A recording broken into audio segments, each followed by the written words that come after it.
First story takes us to the situation in Kobani, where over 100 Kurdish fighters from the besieged Syrian city of Kobani have started a hunger strike to condemn their detention by Turkish authorities. 160 Syrian Kurds have been detained for 9 days in the Turkish town of Suruj. They are members of the Democratic Union Party, which is the main Syrian Kurdish party. A Turkish MP said that the detainees are being held without charge. He described the Turkish move as, quote, drama. A local official also reported that the detained people had been arrested on a routine identity check. The nearly 3-week battle for the strategic city of Kobani has forced about 200,000 residents of the town to take refuge in Turkey.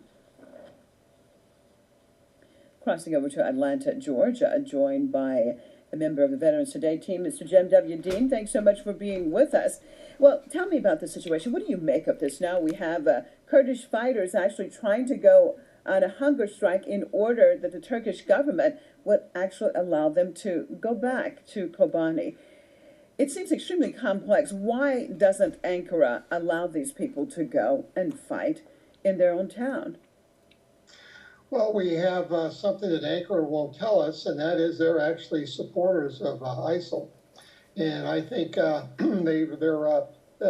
some of them have actually stated, they're quite happy to see ISIL take Kobani and rub out the Kurds there. And I think at some point you might see ISIL recruiting a lot, and the Turkish troops and ISIL troops possibly going have a big startup war inside Turkey. And what this is doing now is Turkey is getting the attention off of the initial charges that they had been the main logistics supply chain for ISIL. And they've got the news off of that now. So really, Erdogan is very, very savvy about getting all of these diversion issues here. But in the meantime, he's really doing nothing. He's not lifting a finger to combat ISIL. What does this mean in the long run as far as complicating the situation even more so in the region with this role that Turkey is playing? How do you see this basically carrying itself out as we look at the situation? It's getting more and more tense in the region in general. It's a totally out of control situation. It's been that way for over a year to 2 years. The Western countries, everybody now is trying to, they don't know whether to try, they don't know how to extract themselves. You know, we had our own Thomas Jefferson once said that